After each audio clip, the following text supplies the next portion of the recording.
Good afternoon, everyone.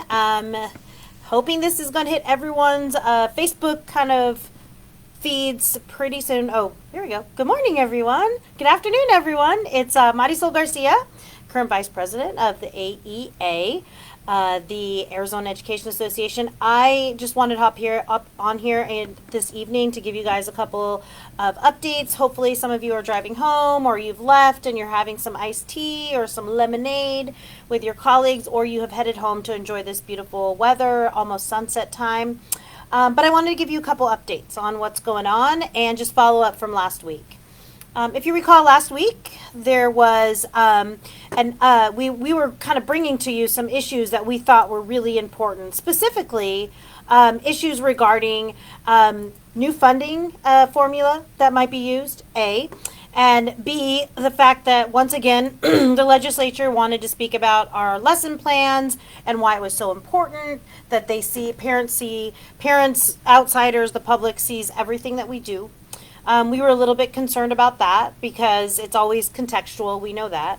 So on Monday, we were able to go to the Senate Appropriations and have the House Appropriations, and have a really good conversation and bring to the room educators' concerns on both of them.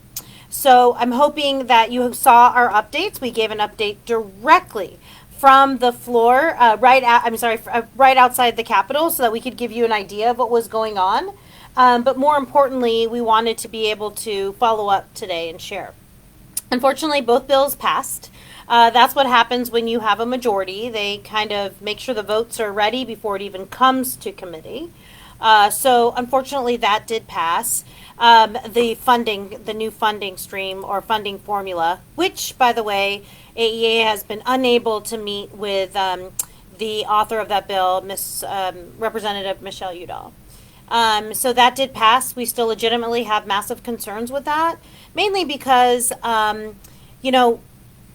if the formula was funded appropriately, we wouldn't be having discussions about the formula needing updates.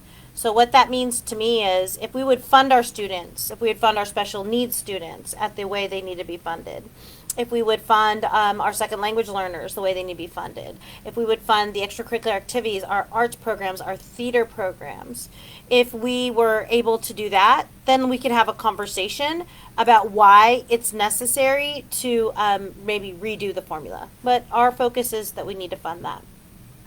The second issue that we spoke about was about our lesson plans, and just really disappointed because we know parents trust us, believe in us. They respect us, or they wouldn't let their kids jump out of their car and walk into a building with us.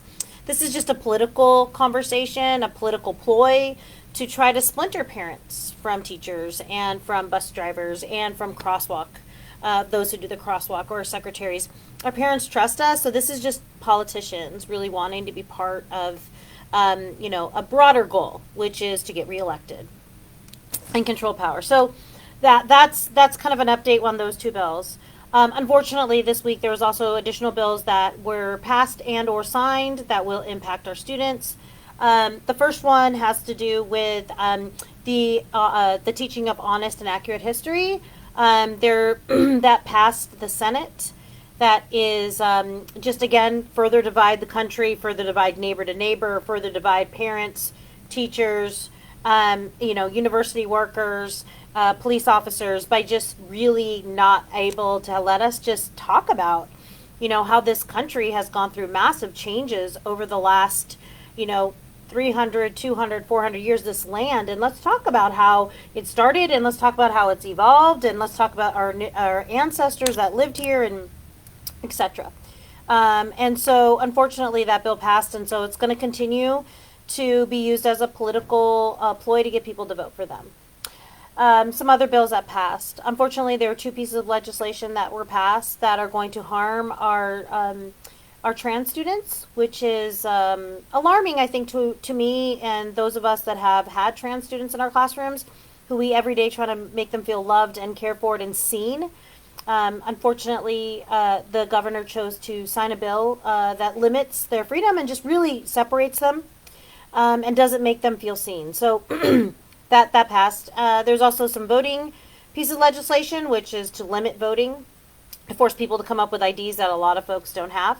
So that passed as well. So there's just been a lot of really bad stuff that happened this week. However, it's that time of year where deals are going to be starting to be brokered. So next week at the legislature, you will see a lot of smaller bills getting passed, going through rules. The piece of legislation I first spoke about regarding our lesson plans having to be posted for the public to see is more than likely is going through rules on Monday, which is just, is it legal? Can we do this? Is it appropriate? And then it'll go to the floor.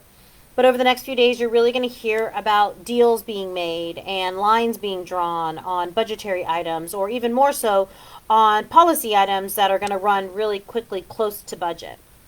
And so wanted to talk a little bit about that and how, as educators, as members of a collective, as a union who want the common good to be the priority, meaning we have great public schools for every student, not just some students, not just some areas, not just some type of schools, that in order for that to happen, we need to fully support and fund public schools in Arizona so every kid has an opportunity. And because of that, the conversations are going to surround about wanting to talk more about vouchers, or here calling, we call them ESAs as well in Arizona. And our membership, the AEA membership, for a decade and a half has taken very strong positions on being against vouchers. We don't believe that public money should be spent to incentivize families to go to private schools. If the family wants to go to private school, they should pay for that, but not by tax money, which tax money that would impact that should be going to public schools. So you're going to hear a lot about ESAs and vouchers, which is alarming. That we're going to prioritize, that money. Like, that's the first conversation we're going to have. We also haven't really talked about the fact that right now our state has a $1.6 billion fund available to be used. And at the same time, the courts that were on an expanded Supreme Court bench have struck down 208, which was the will of the voters, which created a funding stream for the investments that needed to happen on mentor programs, on getting teachers in the classroom, but more importantly, retention. And so we really are going to call on the legislature and the governor to use the current funding that is sitting in the Treasury to fund all of the intended use of 208. It doesn't matter what the court said. The voters really did say we want this money invested in schools, so the governor should invest in schools. As should the legislature, both the House and Senate, both the majority and the minority should be investing in schools. And they have the money. And for years we've heard, we don't have enough money. We don't have enough. You have the money. Let's invest it in schools. So let's do, and we've already have a blueprint of what we know the voters want. And that is they want CTE programs. They want to be able to have students from in college being able to go then and work and get their tuition lowered. We know that they want to have programs for students in the school and outside to increased opportunities. But we also know that we need to talk about salaries in Arizona, because educators need to be paid a professional wage. So we know what the voters want. We know how they wanted to fund it.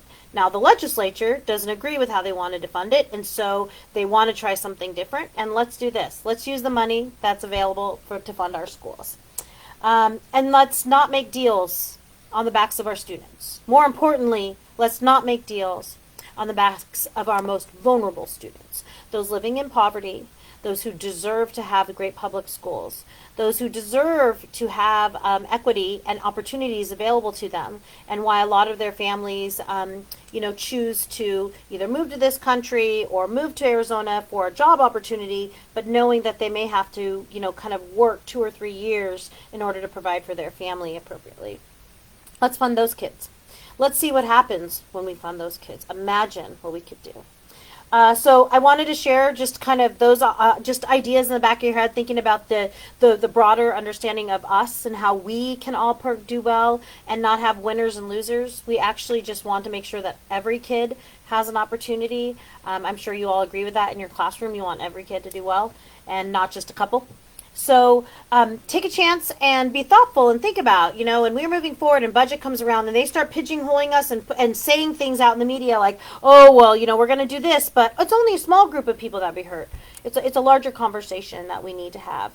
So I hope you had an amazing week. The weather is going to be fabulous this weekend, and I'm hoping you spend time to relax and get some sunshine on your face, and really kind of gear up, because the closer we get to budget, you all know we were all there 4 years ago. The closer we know that they're going to be making deals that are going to prevent us from keeping our colleagues, our friends in this profession, keeping them here so they can afford a place to live.